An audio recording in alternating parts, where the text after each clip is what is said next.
Welcome back, everyone, to another tips and tricks of the week. This time we're looking at our dynamic groups, following up from our group data set tips and tricks from a week ago. Hopefully you'll learn what a dynamic group is, how to do it, and how it relates to our group data sets that we talked about last week. Let's jump in by first understanding how we can create a dynamic group view and what a dynamic group view is. So maybe you have data that is already loaded into FiftyOne, it's a classification set, object detection set, and you are looking to group it based on some kind of similarity condition, right? This isn't a data set that maybe came in, grouped is one way to look at it, and now you're looking to group for organization or clarity reasons. Another way to look at it is maybe you are planning on grouping on your data, but just haven't done it yet for some reason. Maybe it's in video and you need it in frames first, or you have all the sensor data that's coming in maybe afterwards and you're going to group after. Both are fine, and we can go over how we are going to tackle this in this tips and tricks. So if you can start and follow along with me, we are going to look at our CFAR10 dataset first. This is a classification dataset, and we're just very simply going to use this group by function, right? This is going to be our bread and butter for today, and we're going to group by our ground truth labels. So we're going to take 100 images, and we're going to group by the class.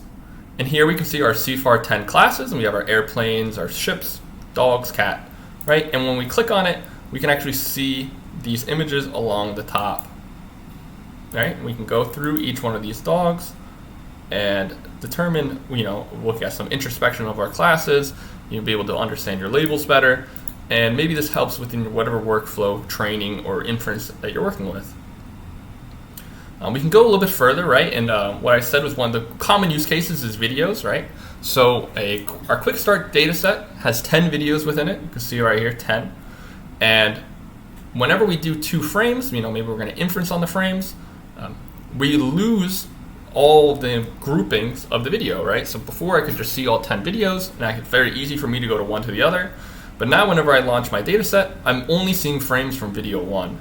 And while this is maybe something that I do want for some use cases, for my particular pretend use case right now, I want to make sure that I don't have to scroll a bunch until I get to my next video, right? I want to be able to see them grouped together.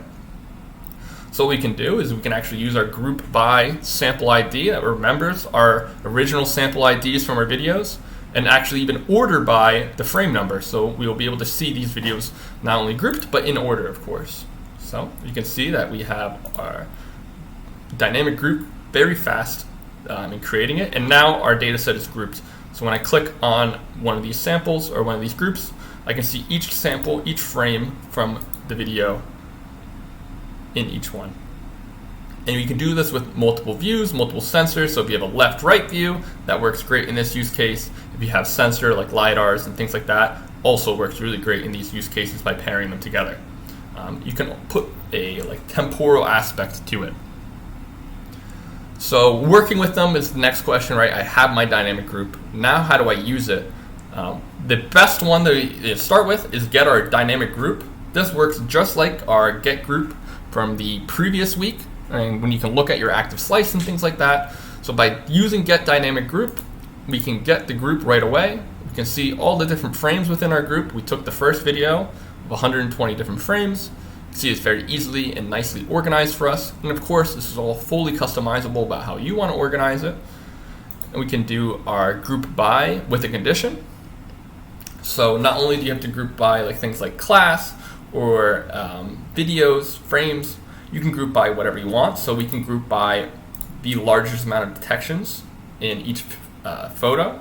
So we can see we have 26 is our largest one, or 26 different ones. So we can see that we have images from detections 1 through 26. And we can look at what it looks like to have an image with low amount of detections or high amount of detections. Maybe that's something of interest for us. We can also do something like sizes of bounding boxes, where we group all our low bounding box images with our high bounding box images. This way you can start learning more about how your model is training or performing, where if you only evaluate on large bounding box size images, that maybe your model is performing very good on these large bounding boxes, but poorly on the small bounding boxes. And this could be something that you have to tweak your model. Maybe it's anchors if you're using an anchor object detection model, or more possible visibilities, right?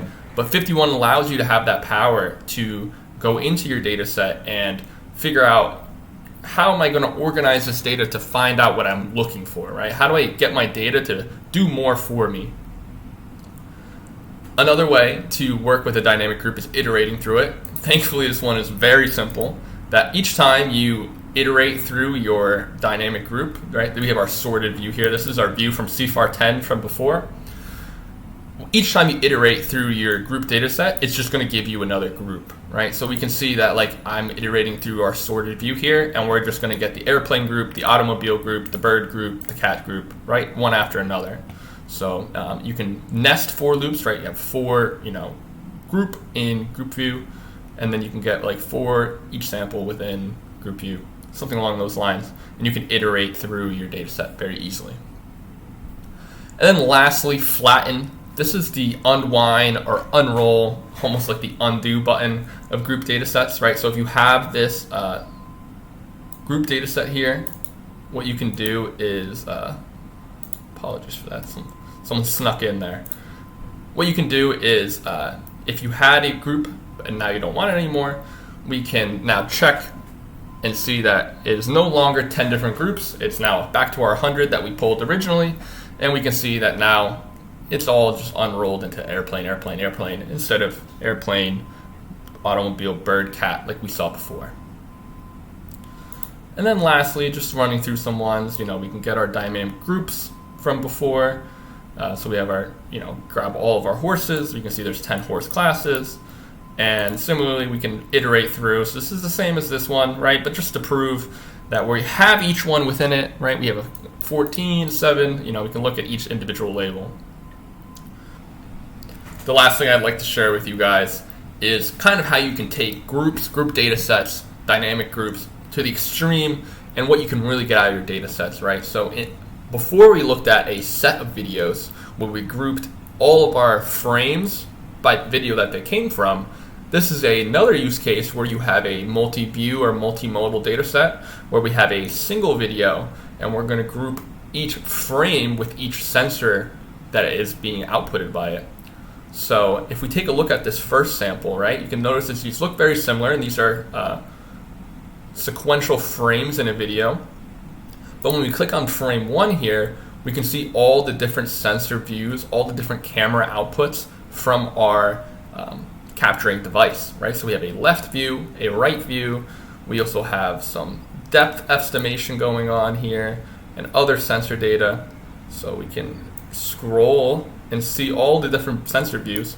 And we can see this is just frame 1. And I can go to frame 2 and frame 3 and go on and so forth. So you don't have to limit yourself to grouping only 1 or 2 things, like maybe you're pairing it together. You can actually get this temporal feeling, this sense of all my sensor data over time, and organize it in FiftyOne using dynamic groups. Dynamic groups can be absolutely as complex as you want. It's really up to you how much you want to take it and what you can do with it. And I'm excited to hear about it. So if you have any questions about dynamic groups, if you're looking for some help, if you're excited to show off some dynamic groups, hop over to the community Slack. We're always over there, ready to help you or answer any questions that you have. It's a great community, and I suggest you join it. Until next time, I hope you guys enjoyed this tips and tricks, and I'll see you next week.